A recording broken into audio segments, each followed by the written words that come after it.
Welcome to another episode of Being Human with your host, me, Steve Cuss. Really glad to be with you today. This whole podcast is all about noticing and naming and diffusing anxiety, specifically reactivity. Because reactivity, it does this wild thing where it disconnects us. Oftentimes we can be reactive and not even know we're reactive. It puts us in conflict with our precious relationships. It stops us from being as aware of God's presence. And so this podcast is all about noticing reactivity so we can relax into God's presence, be more mindful of the God that loves us and relax into the grace of God. Oftentimes I have guests on the show. I'm thrilled that today, in just a couple of minutes, I'll be introducing today's guests. Before I bring on my guest today, I just want to start with a quote about Vincent van Gogh, that old painter, Vincent van Gogh. I know most of you probably think his name is Vincent van Gogh, but, us Queen saluters, the Commonwealth people, we call him Van Gogh. This is a quote describing the miracle of his work. And I'm actually going to put a link in the show notes to a YouTube clip where this quote is, because it's based on a fictional show, Doctor Who. And I won't get too into this, but essentially Doctor Who, the character in the show Doctor Who, goes back in time, grabs Vincent van Gogh and brings him into the future, into the 21st century, and takes him to an art museum in England so he can see the impact of his art all these years later. If you know anything about Vincent, he was profoundly broken, very tortured soul, really had no idea if his art would have any impact. And so Doctor Who brings him to the art museum, and not only does he get to see adults and school children like swarming over his paintings, but he also gets to overhear the curator of the museum describe Vincent's impact. And that's the quote I'm going to read for you before we light our candle and before I introduce our guests. Here's what the curator said about Vincent van Gogh. He transformed the pain of his tormented life into ecstatic beauty. Pain is easy to portray, but to use your passion and pain to portray the ecstasy and joy and magnificence of our world. No one had ever done it before. Perhaps no one will ever again. And to my mind, that strange wild man who roamed the fields of Provence was not only the world's greatest artist, but also one of the greatest men who had ever lived.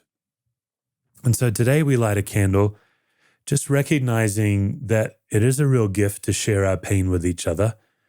I think it's healthier to share our pain than to stuff it. But the great gift too is when we can actually steward our pain and use it to produce beauty. And so in that spirit, we light our candle because we recognize that we serve a God and we are loved by a God that redeems pain, that we are no longer trapped in it. It doesn't get the last word in our life. Sometimes that journey is an incredibly brave journey and a slow journey, but it's still true. I don't say it with any platitude or pithiness that God redeems our pain and can turn beauty out of it. And so in that spirit, I'm going to light our candle and just thank God that God is well acquainted with grief, that God knows our pain, and that God is safe for us to give our pain because he reaches right into it and he redeems it, which doesn't make it go away. It does something much more powerful. It makes us be able to live beautifully in this world. The reason I wanted to read that quote about Van Gogh is that's the quote that reminds me of my guests today. Today, I got to chat with Charlie Peacock and his wife, Andi Ashworth. They are two remarkable human beings. They recently released a book. We get into their book. I've got a link to that in the show notes. And the book really is a testimony to the beauty of their art that was forged out of tremendous pain and trauma. There's so much I love about Charlie and Andi. For me personally, my own testimony, I moved to America in 1992. I didn't know anyone. I started Bible college. It was a great adventure, but I was also profoundly lonely. And Charlie's music was a real balm for me because every time he produces music, whether he's singing or playing piano or oftentimes behind the mixing board where there's someone else as the artist and Charlie is the producer, it's just beautiful. And I'm moved by beautiful music. So I've been moved by Charlie's work for a long time, but also Andi as well. In the 1990s, Charlie and Andi did this radical thing that no one was really doing. They bought an old church and they converted it. They called it the Art House. And they worked out of that. They lived in that. They raised their kids in that place. But Charlie produced music. They hosted seminars. And Andi did untold amounts of hospitality, where it became like this epicenter in Nashville of an expression of art that was done in the name of Jesus, but also very much in the public space. And so the Art House really moved me when I was in my 20s in the 1990s. I followed the work of Charlie and Andi very closely. And they write about it a lot in the book. And I began the interview just asking Andi, what it was like to practice so much hospitality in the Art House, what it was like when she was starting to get weary. How did she know it was time to wrap it up? All right, so Charlie and Andi, let's start with you. And I'd like to take us toward, as the Art House ministry was wrapping up and you guys are deciding it's time to ease out. There's a lot of grief there, but there's also a lot of exhaustion.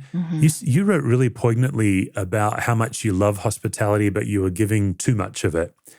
I'd love to just hear what that was like for you. Boy, Steve, I was so tired by then. I was in my late 50s, not quite 60, as we were trying to decide what are we going to do.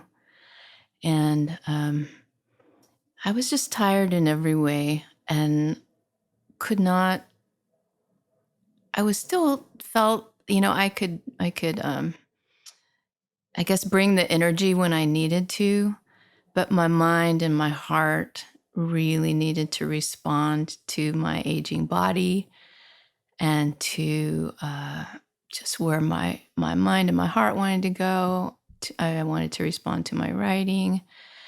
And so it was really hard because that was a place. The place itself was something we loved so much. We had created it together, both of us in different ways. And we really, truly did love every knob on the cupboards. And, I had created gardens there over 20 years and just so many things that we had so many memories of family life there. So there was a lot to grieve, but it was also, I couldn't imagine continuing on past the age I was at and into my 60s and continuing to do the really hard, constant work of living in an open home as we had been. So that's kind of where I was at. I was in college. I hate to be the young kid on this interview, That's but all right, I was you in college in Knoxville, Tennessee, when you guys launched the Art House. I was a young 20-something idealistic lover of music, and I was so animated by the vision of the Art House. Charlie, it really started, I think, in your head. Obviously, it was a ministry of both of yours, but what was your hope for that place when you first got it going? Yeah, it started, it really took root, I would say, when I was touring in Europe, and I was at, I can remember sitting on the big expanse of grass at the Greenbelt Festival in the UK at Castle Ashby, I think is when it was there. And I had my journal and I was talking with a friend and explaining to him this idea that was developing, the idea of a place in Nashville where we would really try to sort out what it meant to be a disciple and to be an artist, and how that could manifest itself in more ways than we could even imagine. And part of that was me wanting to explore that in the context of Nashville and contemporary Christian music, because once we had moved to Nashville, I realized, oh, wow, a lot of these folks really take this thing seriously. Like, this is the highest and best expression of music, right? As disciples of Jesus. And I just did not believe that. I didn't have anything against it. I was obviously came there to participate in it. And I was grateful for the work and I loved the people that I was working around. But theologically, I was like, oh no, no. Uh, the whole relationship between God and music is a very, very long story, multi-generational, multi-ethnic, involves every place in the world. It involves music that none of us have even heard of, not to mention the music of the heavens. And so I just was like, no, we have to think much bigger than this. It's not, I don't want to denigrate this, but I want to say that it's just a drop in a glass, of possibilities, and I use the word instead, what we have is an ocean of possibilities. We can't be content with this one drop of water in this glass. Excuse me. Are you okay? Sorry. Yeah. So that was the original inspiration from it. I came home from that, talked to Andy about it, talked to our then pastor, Scotty Smith, and he had been a Francis Schaefferite, Edith Schaeffer follower since he was in his late teens, early 20s. So he got the idea immediately. We didn't want to be a residential place, but we wanted to find somewhere that could be a magnetic gathering place. And it just so happened that when I first came to Nashville to work on a record, I used to drive by this place every day. And then when we moved there, one day we were driving by what is effectively, or had been, a Methodist church that was founded in 1912. And then later, that church moved down the road, built a new facility, and that place became a kind of bed and breakfast, and some people moved in. They had their home there.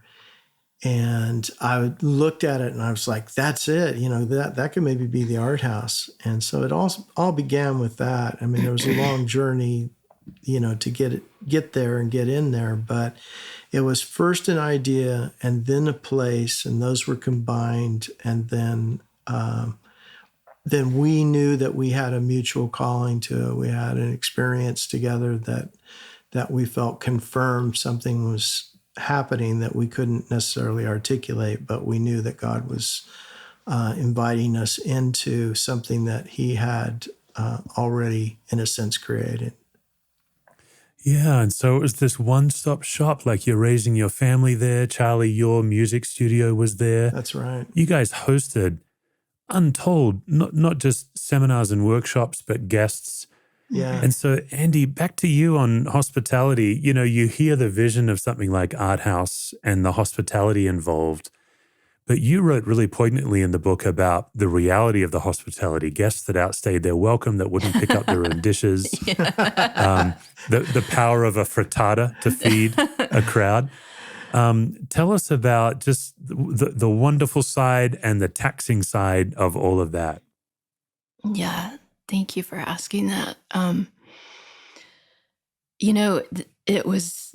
I write about all of this in a way because I wanted to write about, sorry about my voice is going out. We can pause because callings or the development of a vocation is so step by step, little by little, following breadcrumbs, right? Developing over years and years, and you kind of understand it and know it. Really, I think one day at a time, 1 week at a time, 1 year at a time. You understand what's as you respond and as it's being formed inside of you. And so that's the way it was for me. I didn't, when I was young, ever set out to say, I want to live sometime in an old church and have hundreds and hundreds of people coming and going all the time. But it is something that, was, as I was called to God in my late 20s, then eventually there was this slow work going on in me and in the two of us and in the places. So it was something that I learned to love because I love people, I love relationships, I found that I had this ability to sit with people and talk for long periods of time. And I really, really like that was such a sweet spot for me. Imagining menus, creating food was a sweet spot.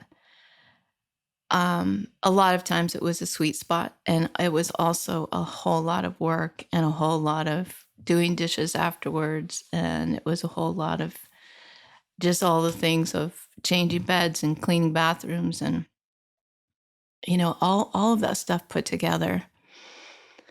And then it was, so that was had this really great joy that was part of it. And I felt just that it was such a privilege to hear people's stories and to also carry them in my heart and in my prayers. And and then there was this other part that was, that really got hard, that we really didn't set out in the beginning to have any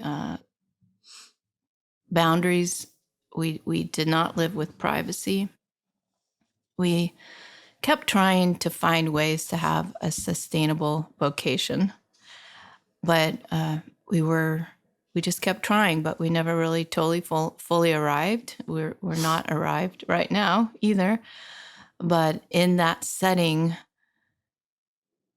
we tried. But I wrote about it later in life, looking back, and thought, well, if I were beginning again something just like that, on the front end, I would set up a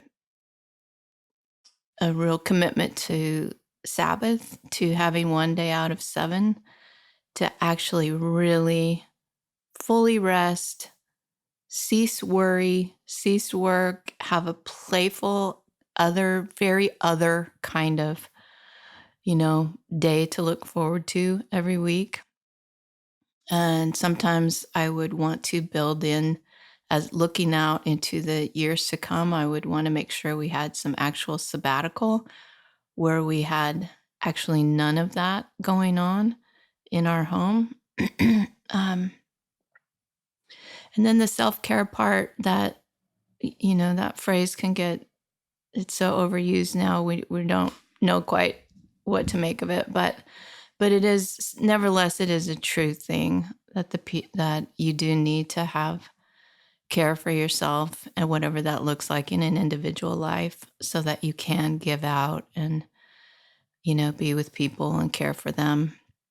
So those things, if I were starting over again, I know now that those things would be essential, but I didn't know that starting out. Neither one of us did. So we were trying to learn, trying to respond, and we never fully arrived, but we were trying.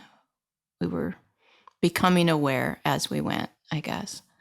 And Yeah. I mean, if I can just jump in and say, and I was intentionally working against Andi's agenda and her hope and dream, because we had two different ways of dealing with our brokenness. I did not seek that peace. I would eventually, if I got sick enough, then I would. But if left to my own, my self-care was work. I had to stay moving.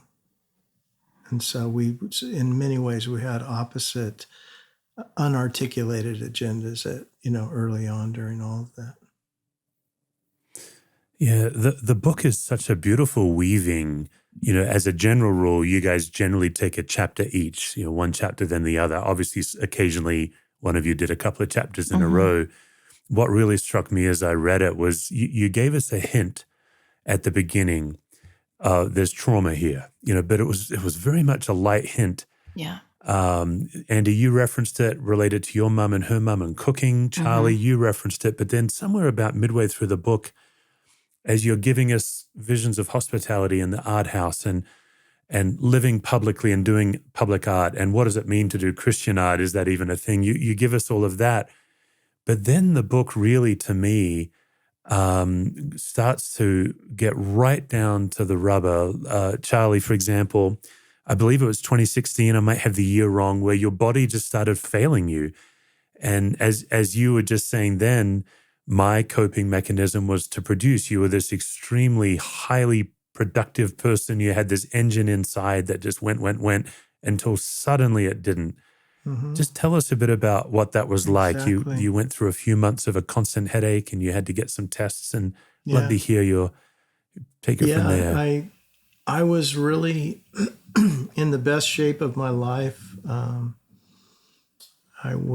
had just taken over I created a commercial music program at a local university and was the head of the School of Music. And we had moved from the art house to closer in downtown Nashville near this university. And we imagined for ourselves this entirely, different life. I kind of thought, I'll go out my front door and walk down to the university and teach and, come back home for lunch. And, I just really imagined a completely different life than the one that emerged.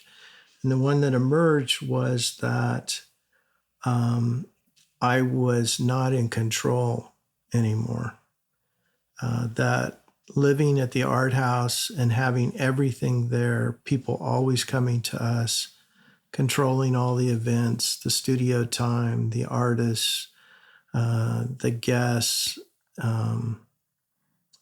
all of that was completely flipped on its head. And I entered into, one of the most baffling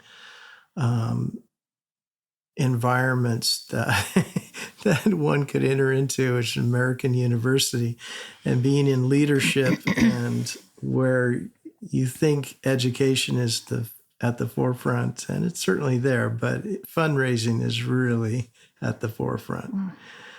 And yes, and for me, because I had some quasi-celebrity, that meant that I was always pushed forward into the frame to be an advocate for the university. So that and some other issues, I think, led to me having this neurological breakdown, which manifests itself in a headache that I woke up to one morning, and I still have to this day, 7+ years later. I'm demonstrably healthier than I was mentally, spiritually. Sadly to say, not as much physically, but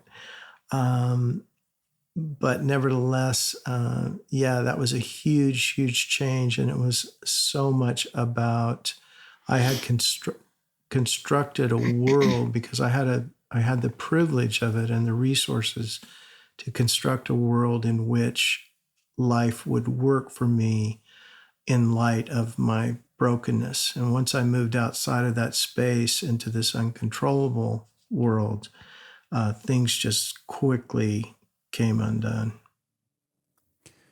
Yeah, it's a common story, I think, isn't it? That particularly when you're carrying trauma or trauma has a hold of you and you don't even know you're doing everything you can to keep it in a lockbox. That's right. And then suddenly it shows up like uninvited.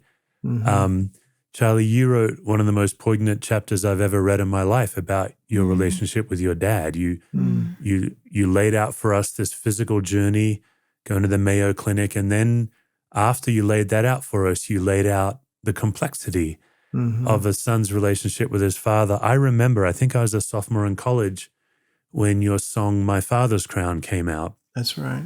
And the chapter that you wrote reminded me of that song. That song was such a palpable cry. Yeah. I'd love to hear what you're thinking about that. Yeah, very much so. Well, I hope that your listeners will read that chapter.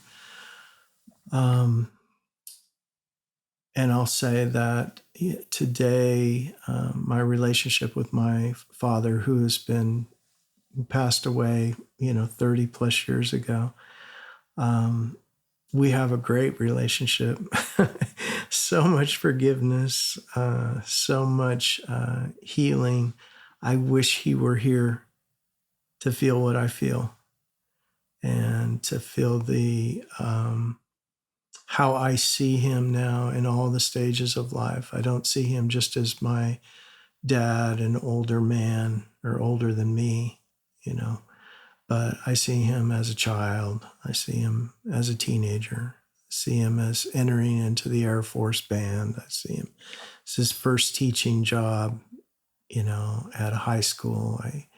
I see him writing his own music. I see his disappointments. I see him interacting with his father and his father not seeing him. So I have a completely different view of my father than I did during all the times that we butted heads. And mainly, Steve, I was the best music student that my dad ever had. And part of that is because of him. And he treated me in a way that I could not understand. He treated me like in other words, he gave me enough deference and respect to treat me like an adult. But my 13-year-old mind was not ready for that. And so his limited encouragement and tremendous amount of analysis, critique, and fixing of me set the stage for me to be the problem solver that I became. In other words, I saw life, everything was a problem to be solved. You acknowledge, here's a musical figure, right? And then you're, okay, immediately the mind goes, 27% of it is accurate, right? This is what we're going to adjust. This is what we're going to fix. Here's how we're going to do it. And I became that kind of thinker because that's what I received from my father. I rarely received like, wow, that was amazing. It was always like, yeah, that's good. And now, and now let's get to fixing it, repairing it, and bringing it to him, to what is the competitive level. And no, by the way, son, if you don't reach this competitive level, you'll never amount to anything. And so that was the driver for my entire adult life.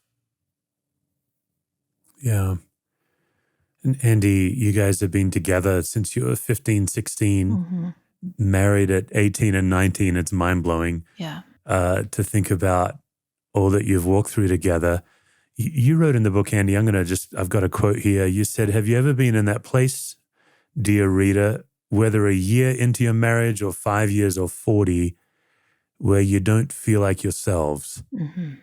And of course, Charlie is going on his own journey, but it's absolutely leaking out toward you with the way he starts treating you as he's navigating his anger and giving himself permission to chase things. You've got your own journey and your own story. What was that like for you, that beginning of, I know you guys are still in that era, but the beginning of that era 7 years ago? Oh boy, it was pretty awful. Really, it was really, really hard, very painful, very mysterious is a way of saying it that I couldn't understand. I wished that somebody was outside of us was coming in and saying, calm down, this is what's happening, and giving kind of a name, helping us through. Thankfully, I did have, I had a really great therapist that I was already seeing and had been seeing for a while. I don't know, maybe a few years at that point. And so I had somebody that was, and even she was saying, I'm really good at figuring things out, but I can't really figure out what's going on here. And then she sent us to a couples counselor, couples therapist. And that very gifted person was somebody who really began to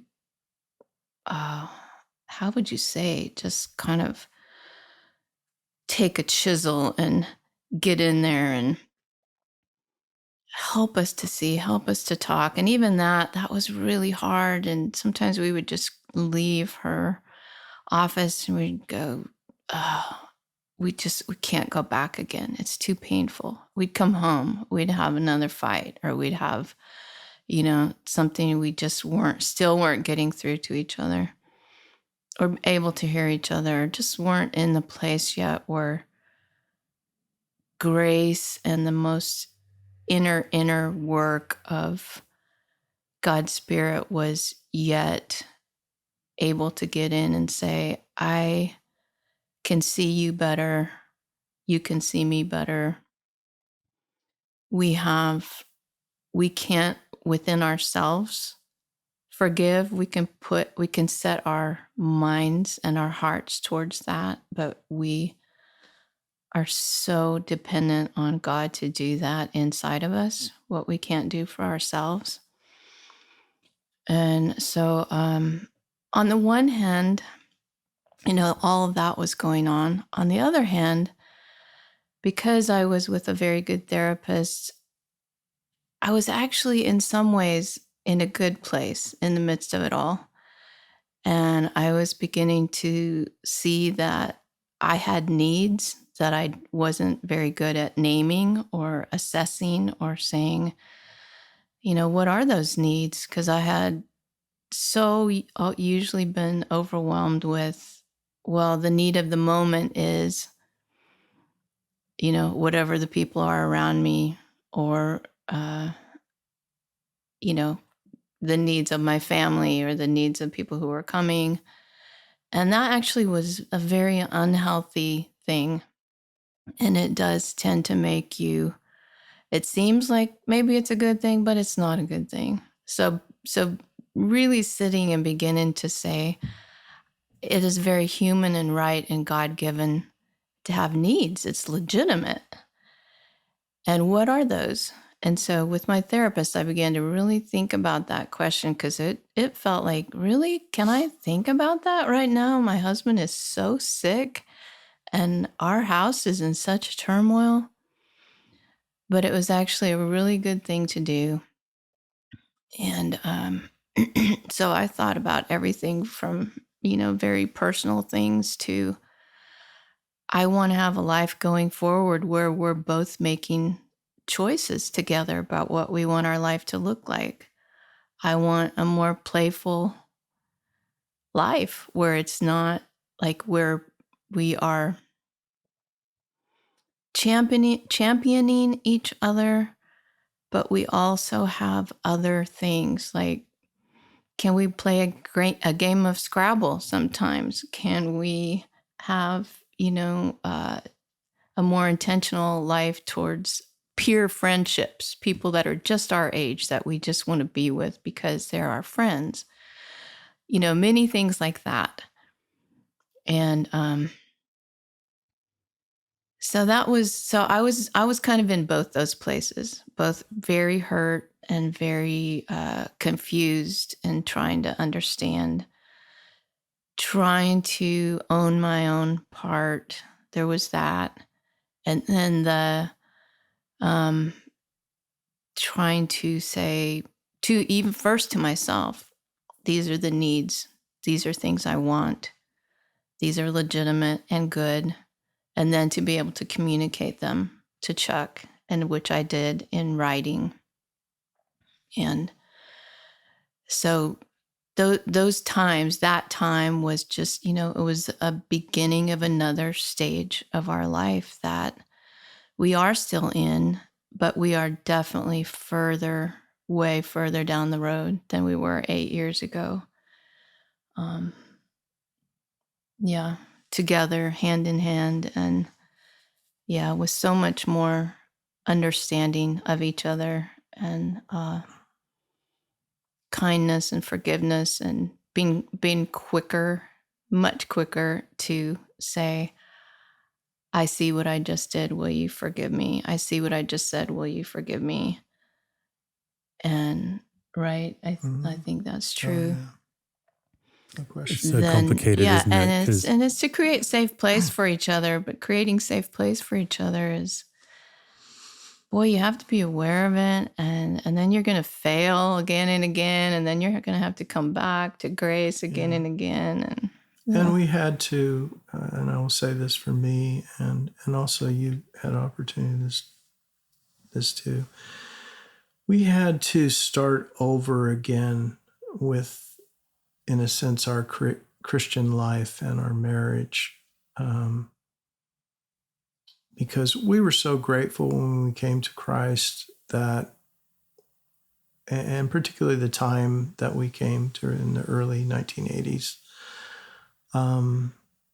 just the ethos of the time with the Christian communities that we were in was like, oh, the Lord has just cast that as far as the east is from the west, and all of that's in the past. And, it's all glory going forward and love and peace and all of that. And of course we experienced a tremendous amount of that, but we didn't do the work that needed to be done. Neither of us could have known that, like for me, that there was a 14 to 16-year-old teenager in me that needed to just completely lose it and never did, because they were a hypervigilant survivor. Mm-hmm.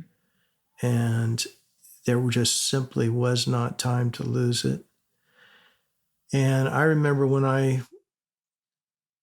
started seeing a therapist around the time when the headache started, one of the riffs for me, I think a lot was like, I can't stand, it's like everybody around me, they get to just completely fall apart. I don't get to fall apart. How come I don't ever get to fall apart? It's like I see these people all the time saying, oh, I just can't do that. I can't do, and I'd be going on and on like that. And then the therapist would say, like, well, what's keeping you from just letting yourself fall apart? What do you think will happen if you just let go? And of course, I knew what would happen. I knew that I would have to face all of this stuff, that I would have to face my anger that other people could clearly see while I was doing this sort of chilled out Charlie thing, but it was right there simmering all the time, and it had been for decades. And so I needed, that was the need that I had, was to finally express all of that. And to also come to terms, we both have suffered physical and sexual abuse. There's just a lot of trauma issues that we had to just name them and say them out loud again. And I think we talked about this, but if we didn't, bam, and each one of those bams was just a bomb going off. And for me, I really lost it in a lot of ways about some very, very important, deeply hurtful things. And we had to get through all of that. That was horrible. And the irony of it is up until that time, I can't tell you how many people we've sat and talked to about saying, look, it's going to get worse before it gets better. We've said that to people so many times, and oh my gosh, we had to sip our own medicine, and go through that phase of boy, it got a lot worse before it got better. But when it got better, it was the best, and it still is the best. I think about coming to faith as teenagers in the 80s.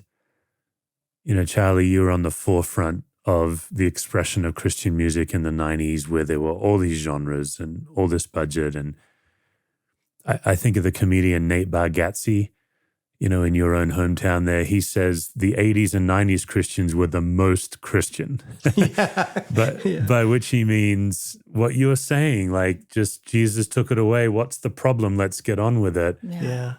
What I love about both of your stories is the way you've given yourselves permission and each other permission to be human, to spend your 60s in this new era of curiosity and discovery and pain. Mm. Um, to me, I've got a couple of thoughts that hopefully will form a question. The first one is, I think some people steward their pain and their output, their writing or their music comes out in pain. But you guys have also brought your pain out in great joy and beauty. Mm. I don't know if that was intentional or just the redemption of God or some combination, but I'd love to get your reaction to that. Oh, boy, I love that. I'm so glad it's like that. Yeah, I think it's one of those rare times, Steve, where I don't have an analysis for it. I mean, maybe that's just the spirit. That's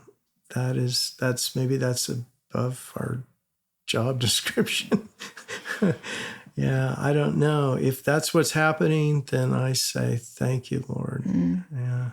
Well, I do think that we have really felt the combination of those things, the joy and the pain along for many years. So there was, both whatever we were feeling inside, whatever we were in together, whatever all the tensions in the midst of it, and then a serious gratitude for also the people that were in our lives all along the way, for the relationships, for the creation of all kinds of things, for our children, for our family. There was, we have had a lot of joy in our family life.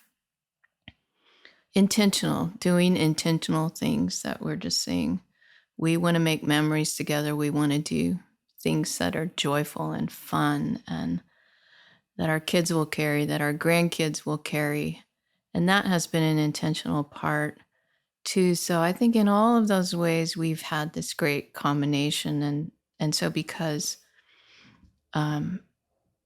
we've both been writing, over the years of these, all these things, we probably hold on to both. And I'm glad that comes through because it is the truth.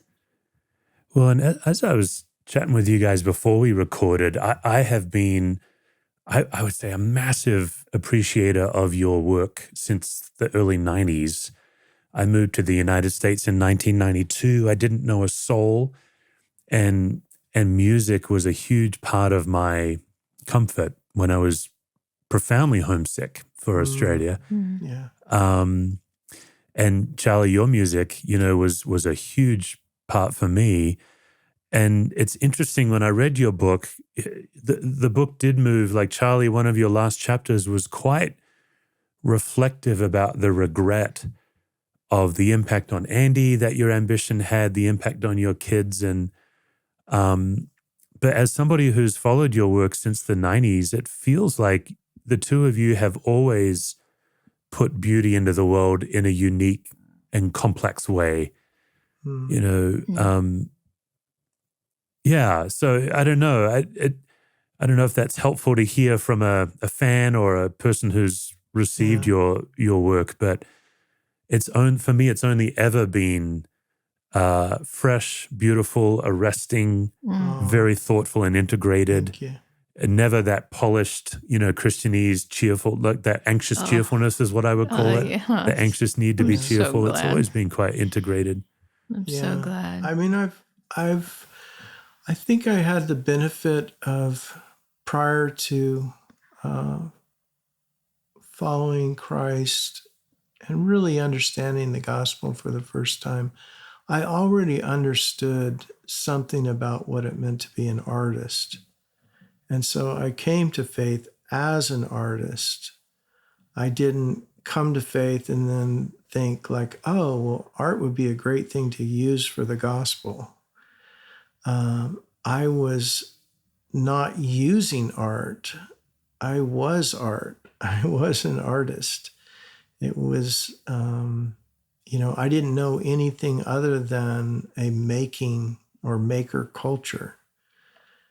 And so that also, my models for that were also rigorously truthful. They weren't necessarily what we would call, by genre standards, Christian artists. But when I was a kid and I was listening to Jackson Browne or Paul Simon or Joni Mitchell, these were people who were singing real life narratives of like, I did this, they did this, we did this. And they told those stories, and they didn't edit out the parts that were less flattering.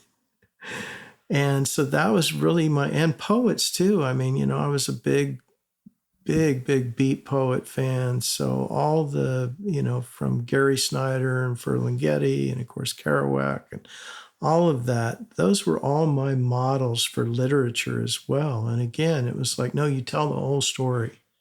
You let the reader sort it out, but you tell the whole story, And so that sort of heart on your sleeve kind of confessional art making was at the heart of who I was as a young artist. And I brought that into following Christ. And then it got refined, because then it had a governor on it. And thankfully, the only governor on it was love. It wasn't like I still had all the freedom in the world, but if I was going to choose not to do something, it was because it meant that I was doing it out of love for someone, or out of love for God. Well, and I think I'd be remiss not to, obviously your book, it really is about transformed pain and beauty in the world. But Charlie, I'd be remiss not to ask you, just you brought funk into, you made Twyla Paris funky. That's I love that. That's such a great that's a miracle. tombstone. That's such a great tombstone. The man who Yeah, made Twyla Paris funky. If I outlive you, I'll crawl my way to your funeral and testify that you made Twyla Paris funky. That's excellent. That's so cool. But yeah, your bass lines, your musical textures. Yes. And what I find, I can't really call myself a musician. I play at guitar more than I play guitar, but I love music is such a huge part of my life. It really is a remarkable gift you have, whatever genre you're in, just the tones and textures that go along with that genre. So your bass lines are always so arresting to me, but then I was listening to Death Trap the other day. I was like, I'd forgotten that Charlie had dabbled in country, and there's the pedal steel, and it's the accordion, if I remember right. Yeah, that was kind of a Zydeco, New Orleans. That was an homage to my family in Louisiana and Oklahoma. Yeah, it's got that Zydeco vibe to it.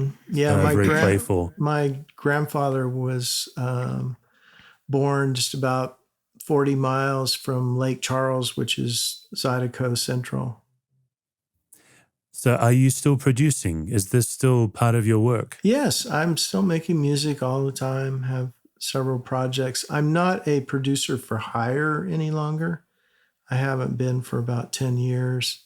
But I have lots of different music projects going at any one time or another, but they're all self-generated.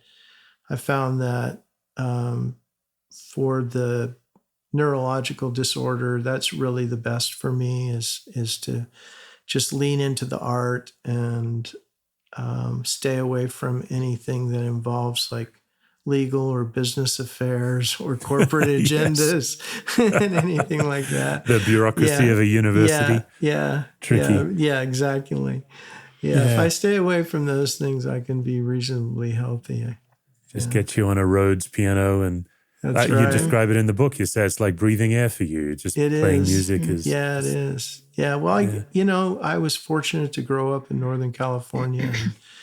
And, for your listeners, I'll just quickly describe that in Northern California in the 1960s was really one of the main hotbeds of music in the United States. And out of that came groups like Jefferson Airplane, Janis Joplin, the Grateful Dead, and just on and on and on and on for about 20 years.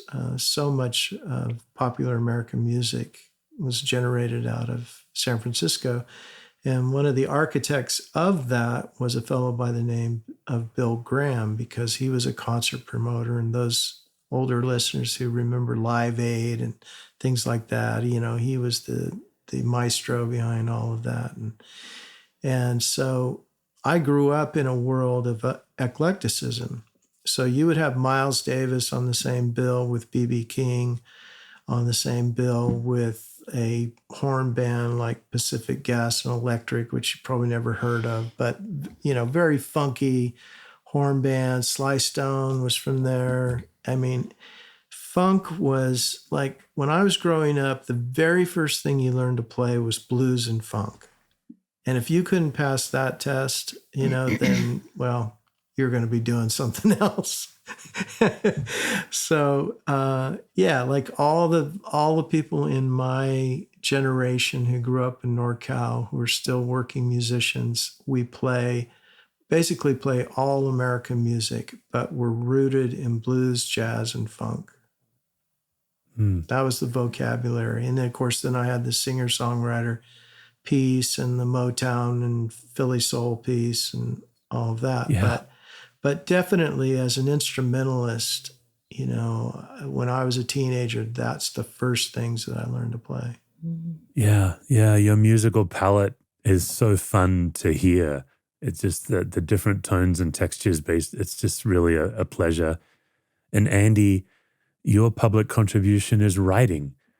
I know you went to seminary and did some theology, but you're also in the School of Fine Writing, Lucy Shaw, that kind of stuff. Oh, thank you. Talk to me about that. I mean, writing in many ways is completely at odds with hospitality, and in other ways, I guess it benefits. But yes, it was.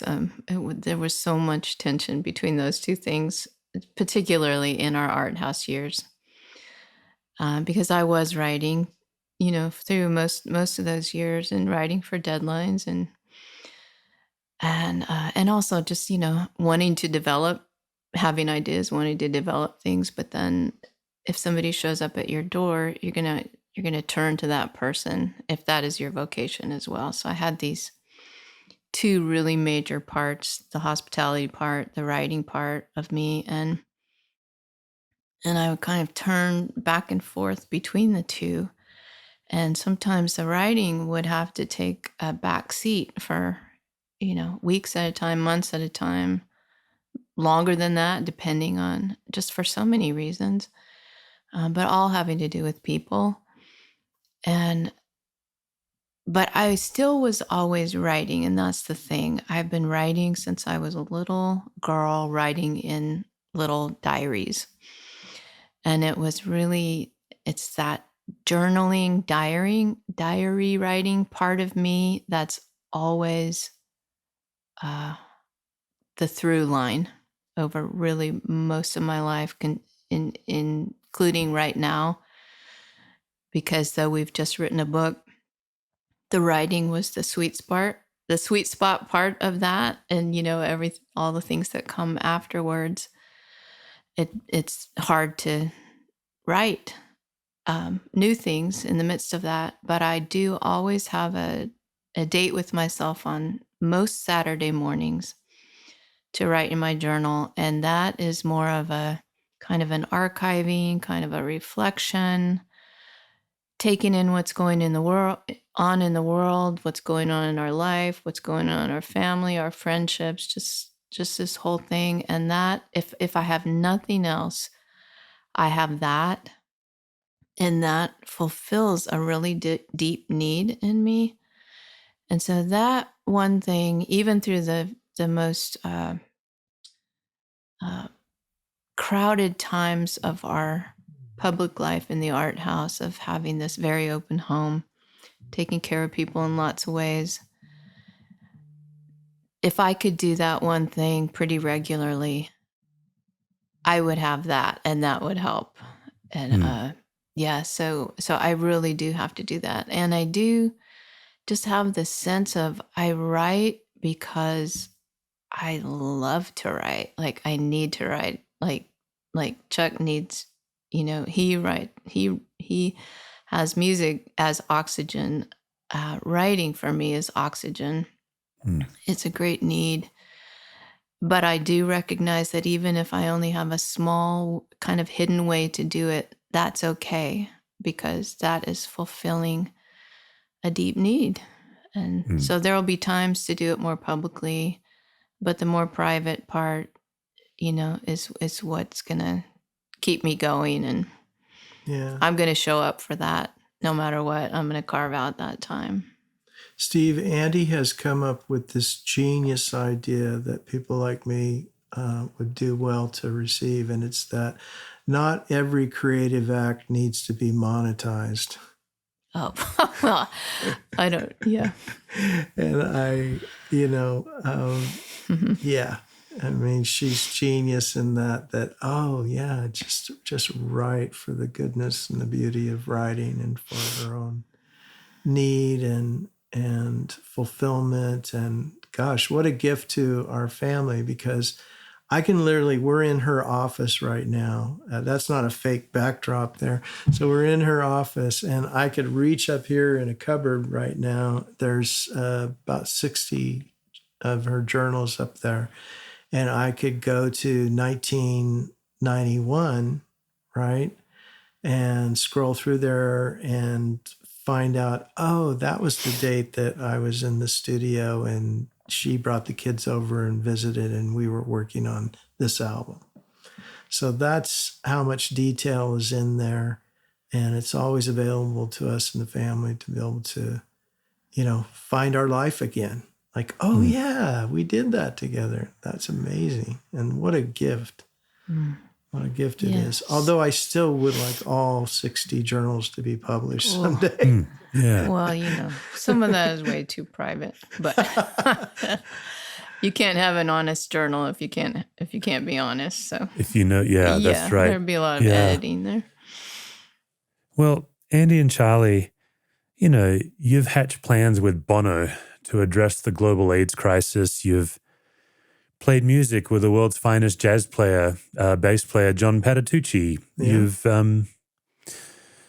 You've had your Christian music pulled from a Christian music store for being too explicit about sex in marriage, which I found hilarious, the irony. However, you have not yet endured the gauntlet of anxiety questions that we do here on the Being Human All right, podcast. Here we go. I'm going to ask you to brace yourself like a man and a woman. Okay. And we've got I love it. I see what you did questions. Yeah. And rapid fire style. So feel free just to give quick answers, even though it's kind of unfair. They're deep questions, but here's the first one. 5 questions, pass or play, all optional. What are the early signs in you that you're emotionally dysregulated? I'm looping on a particular thing is how I find my anxiety, is that there's a thought, there's an event, there's a conversation, and my mind is just going round and round and round and round. Yeah. And I'm also spinning. And I'm also feeling in my body,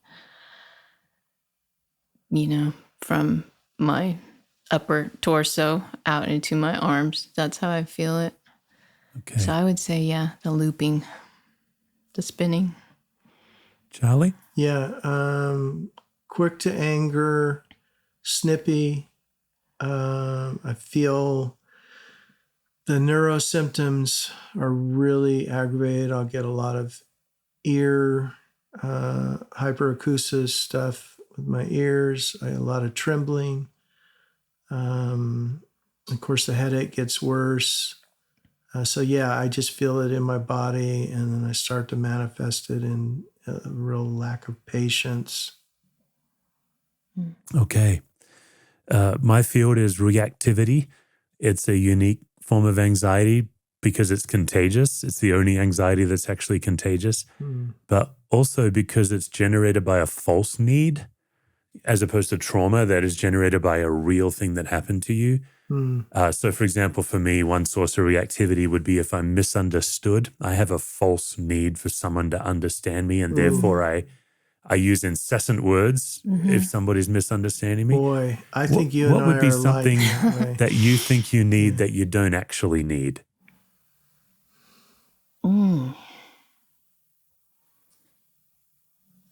Boy, I go ahead if you Yeah, have that. well, I would, Steve, I would just jump on with you on that. I need that as well.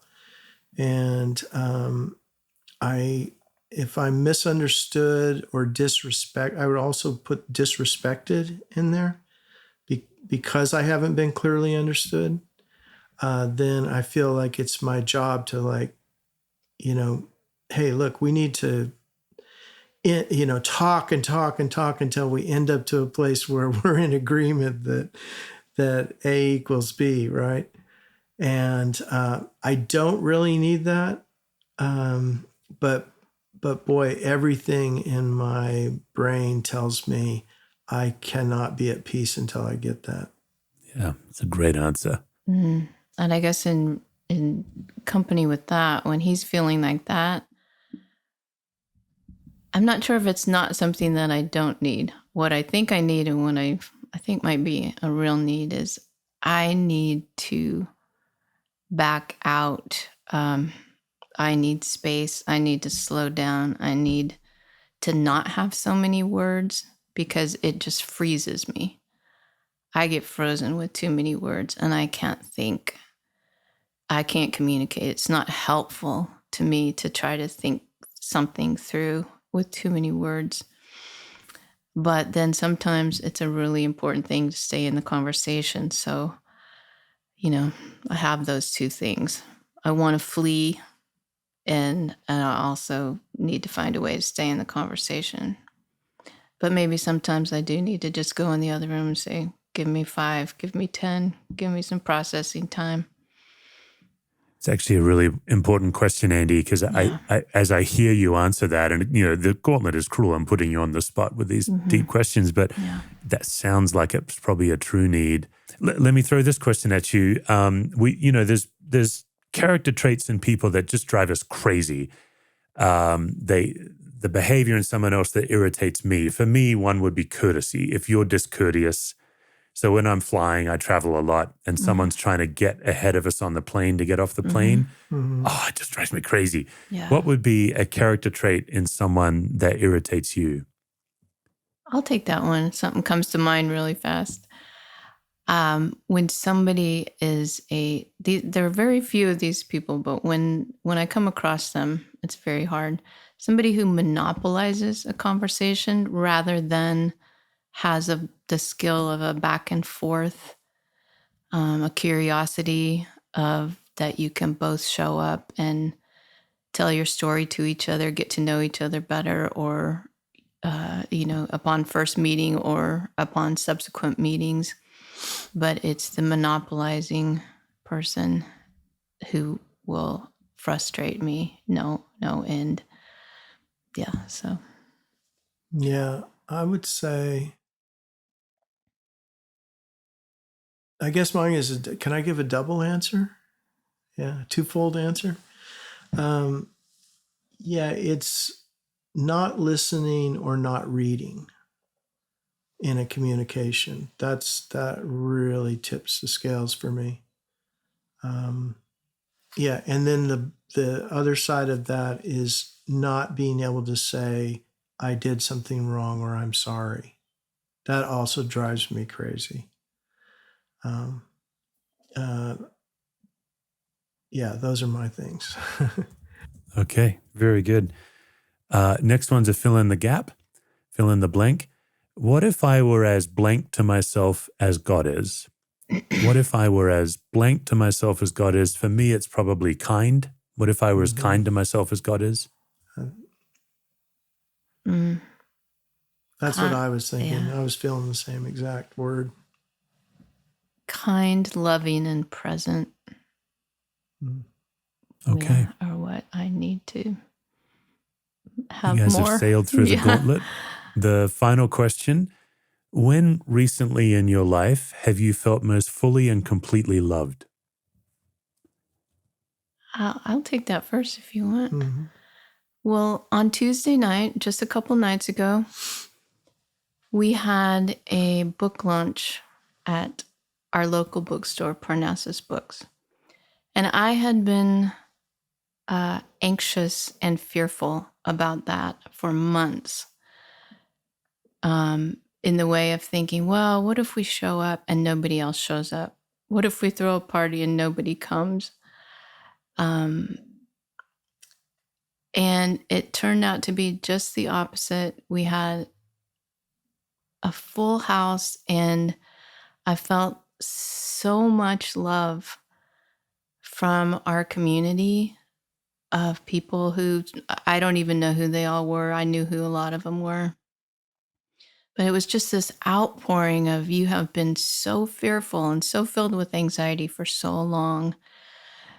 And then look at all this. And then afterwards we came home, our children had cooked and baked and created an after celebration for us. So those two things together were just like, there's nothing I can do but receive that as great love. And I still haven't processed it all yet, because, we've kind of, been moving from one thing to the next, but I really do want to sit with all that and take it in. And there was so much joy, and God was very obviously present and pouring out in all these ways through all these people. Yeah. So, Andi, but Charlie, before we get to your answer, Yeah. Andi, I love that your answer was essentially you were the recipient of others' hospitality. With everything that you've poured out for decades. What a beautiful answer. Thank you very much. Yeah, it was such All a right, joy. Charlie, what have you got for us? Yeah, I don't have anything original. I have the same exact thing as Andi. I probably experienced it different because I didn't have those thoughts that Andi has. I don't tend to think that way. I would probably be the more the person that's saying, well, of course people are going to come, and then give you reasons why, not simply based on ego, but just, I would say, here's why they're going to come, but yes, like Andi, I received it as an act of love and hospitality, and from the people who were at Parnassus working, through everyone that attended, through coming back to the home and having friends and family here, and just really marking the time and celebrating it and giving thanks for it. But I do want to add one thing that was especially poignant and moving, was that a couple who are 10 years older than us, whom we love and respect immensely, got on an airplane in Seattle and flew to Nashville. And when we were sitting there ready to start our reading and go into the Q&A and all of that, we turned to our right, and they're sitting there on a bench. And as soon as we were done, I ran up to them and hugged them and said, what in the world did you just happen to be in Nashville this week, or what's going on? And they said, no, we saw that you were having this event, and we just said, let's just get on a plane and go there. And I just thought, that is a level of the hospitable life that, that's some serious game, right? To say, let's go love those two. Let's, for us, it would be a big sacrifice to fly to Seattle. And the fact that they did that for us, that they brought gifts, that they wrote amazing things to us, that they encouraged us. They told us stories, that they interacted with our children and grandchildren, that they were just basically the stellar, loving, caring people that they are. Man, that was such a gift in the midst of lavish gifts, but just to see that, it was like, once again, we were the recipient of that, but not just in our greatest needs to know and be known, but also to say, once again, God in his love has sent to us an example of what it means to be human, truly human. And we really took that to heart. We took that extreme generosity to heart and said, once again, that's who we want to be when we grow up. Friends, my guests are Andi Ashworth and Charlie Peacock. They're on the show right now for a number of reasons, but most notably their book that just came out together, Why Everything That Doesn't Matter Matters So Much, The Way of Love in a World of Hurt. I'll have a link to that book in the show notes. I'm also going to be linking Charlie's podcast on Christianity Today, which is just a wonderful journey of the history of music and art, but one of Charlie's recent episodes where he hosted a Grammys review with some other artists and producers that was really captivating. I'll also be linking Andi's previous book and just a couple of songs that have meant a lot to me over the years that Charlie's put out into the world. One where he's in front of the microphone and one where he's at the mixing desk. Charlie and Andi, what a pleasure this has been. Thank you so much for your work in the world. Thanks for joining me on Being Human.